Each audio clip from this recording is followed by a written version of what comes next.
హెచ్ఎండిఏలో vigilance దాడులు, అమీర్పేటలోని స్వర్ణ జయంతి కాంప్లెక్స్లోని ఆఫీసులో సోదాలు, ప్లానింగ్ డిపార్ట్మెంట్ ఫైళ్లు పరిశీలన, బాలకృష్ణ మంజూరు చేసిన లేఅవుట్లు నిర్మాణ అనుమతులపైన స్టడీ, నేడు కొనసాగనున్న తనిఖీలు అంటూ మనం చూస్తాను.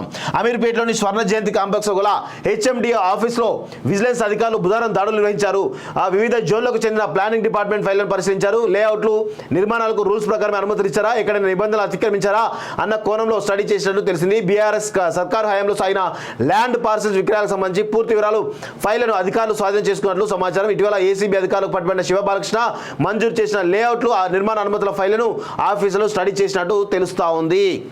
ఏంది ఆ శివబాలకృష్ణ అనే వ్యక్తి రెరా డైరెక్టర్గా ఉండి ఎన్ని అక్రమాలు చేసి 500 కోట్లకు పైగా ఆస్తున్నాయంటే ఆయన ఏందనుకుంటారు? ఆయన ఆఫీసరా లేకపోతే ఏంది అనే ఆయన వ్యాపారవేత్తనా? ఫస్ట్ ఇలాంటి వాళ్ళు ఇంకా ఇలాంటి తిమింగలాలు భారీగా ఉన్నాయి. వాస్తవం చెప్పాలంటే మామూలు తిమింగలాలు లేవు వాస్తవంగా. ఈరోజు అవన్నీ కూడా తెలియాలి, అందరికీ ప్రజలకు తెలియాలి, వాళ్ళు శిక్షించాలి ముందు. నాట్ ఓన్లీ శివబాలకృష్ణ, చాలామంది ఐఏఎస్ ఆఫీసర్లు ఐపీఎస్ ఆఫీసర్లు కూడా ఈరోజు 100 కోట్ల రూపాయలు సంపాదించుకొని ఈరోజు ప్రజలను ఇబ్బందులకు గురి చేస్తూ ఉన్నారు. ఖచ్చితంగా వాళ్ళపైన ఎంక్వైరీ జరగాలి. శివబాలకృష్ణకి ఖచ్చితంగా శిక్ష పడాలి వాస్తవంగా.